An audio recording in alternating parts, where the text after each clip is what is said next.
Well, I was asleep in my little bed and I had a lot of books on bookshelves.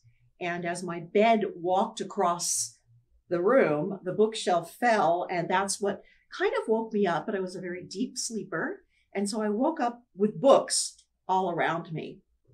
And I remember thinking, because the room was shaking, I think I was still half asleep.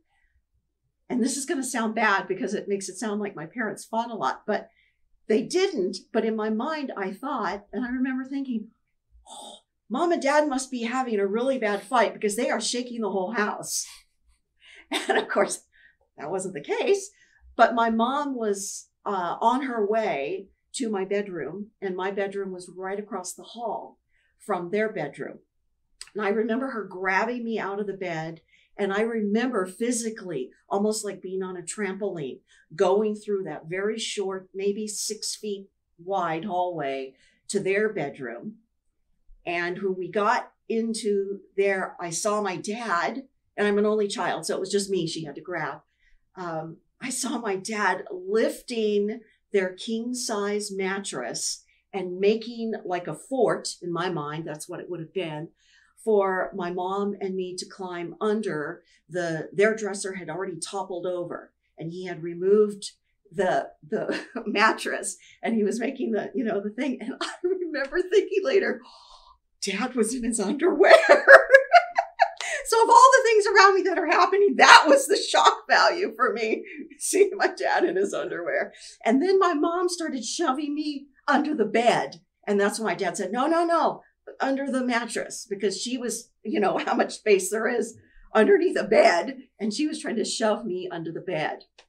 So I don't know how long the earthquake lasted, but that was our initial, and my dad said, you stay here until I go out. And he was very, very quick to respond to things. He was very much a hero type guy, little guy, 5'6", but Mighty Mouse. And so I will go out and I will make sure what's going on. By that time, there were those things up on the, all the electrical, what are they called? Whatever they were popping and cracking because all of the electricity and all the wires were just going crazy. They were falling down. And so we really felt like we had been bombed. I'm sure that's what the first thought was for my mom and dad growing up in the 40s and 50s, is that we had been bombed. And nobody really knew until then the aftershocks started hitting. And then you don't know, do we get, into a safe place again, or how do you respond? This is the first time. And I'm sure my mom and dad must have known that California had earthquakes, but in 71, we certainly had never experienced one. Yeah. We had a pool in the backyard, and about a third of the water sloshed out of the pool, but there was a substantial amount left. And so after maybe a day, when everybody got their bearings and all the neighbors came out and, what's happening, people started coming over with their buckets to our pool to flush their toilets. And I'm sure they didn't think at the time that all of the plumbing had been destroyed, and they just kept on using their toilets with our pool water. We also had a fish pond that had sloshed out most all of the fish, but there was still a little bit of water. And when we went into the backyard, we saw all the fish flopping around, and my mom and I tossed them back in to the fish pond, and they lived because they had been, I guess, surviving on that amount of water that had sloshed out. Our chimney came down, of course. The pool was cracked, and we had to have that redone. We had a big block wall all the way up Cobalt because it was on a main corner there, and that whole thing was 2/3 of the way down. I guess, it was leaning substantially. I was thinking about this. One of the things that my mom and I discussed for years later is the smell of the earthquake. And people that have lived through this, they probably don't realize, but there's definitely an earthquake smell.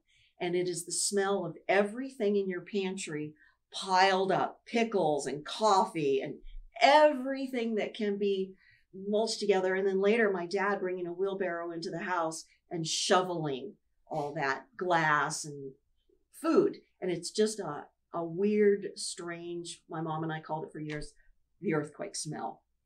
It was a stale, weird smell. I really don't think, I was only 9. So we were just sort of surprised that we were out of school for so long because that was unheard of.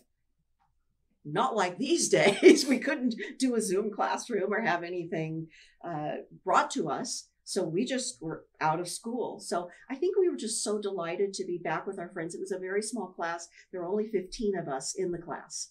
And so we were happy to be back with our friends. And my parents tried to make it as normal as possible, although we couldn't go back and sleep and be in our homes. So we were calling friends that lived in Van Nuys and different areas, and we were sleeping in sleeping bags on their living room floors for quite some time because we weren't allowed to come back into our own home for quite a while. I don't, but I do remember, because again, where we lived on the corner, big corner area there, they brought a water truck. After a couple of days, the water truck came, and I guess we must have gone during the day, or my dad went during the day, and my mom and I stayed with the friends in other cities. But when we went back, the water truck was there when people would bring their water bottles or buckets or whatever they had to fill up their water. But I don't remember a police presence. But my dad was, as I said, very much a hero type. And so I never felt afraid. I never felt afraid because my hero was there, and he was going to make sure, even if the earth was moving, he would make sure that his wife and his daughter were fine. No. As a matter of fact, I felt more prepared in unusual situations because I had lived through it. And just recently, since we've had the earthquake back in Virginia, I have a lot of relatives that live in Virginia, and they were all texting me and calling me saying, what do we do? And I was just giving them the list of things to do and how to stockpile and what to have, make sure you have a lot of water in the house and protein powder. And, just I felt more empowered or more informed, if you will. No, I never had any. Yes. Yeah. And you trace that all back to Somar. Sure. Yeah. And then I have friends that were in the Northridge earthquake too. And so it just confirms we live in California, so these things happen. But my feeling about that is that it's not a fire that you watch everything go before your very eyes. It's not a flood where it's washed away. It's something that you can prepare for a little bit. You don't have to have all of your dishes up on the highest cabinet. You can think, what do I do if this happens? And maybe not if, but when. And I just felt like of all the natural disasters that happened, maybe an earthquake was the better. I don't think there's any negative. Like I said, if anything, I felt like, wow, I lived through that. Yeah. That was something not everybody can say. Also, we were very involved in our church, which is right down the street on Glen Oaks Boulevard, the First Southern Baptist Church. And so we very quickly were at the church. Literally, we could walk there. Mm-hmm. And so we were already communing and praying and doing things on a spiritual level to say, hey, we're protected. And even if something happens, we all know where we're going. So, nobody gets to live on this earth forever. And it's okay.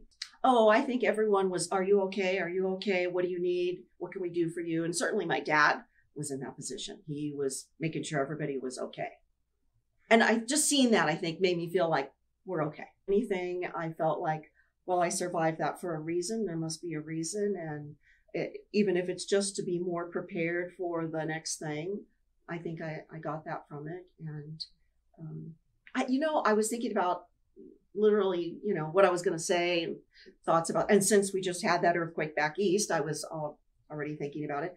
I don't think many of my friends had a lot of negative, fear-based issues over the years. And again, maybe it was just a different time, but it was a substantial earthquake, a huge earthquake on the Richter scale. And I think it was a different time.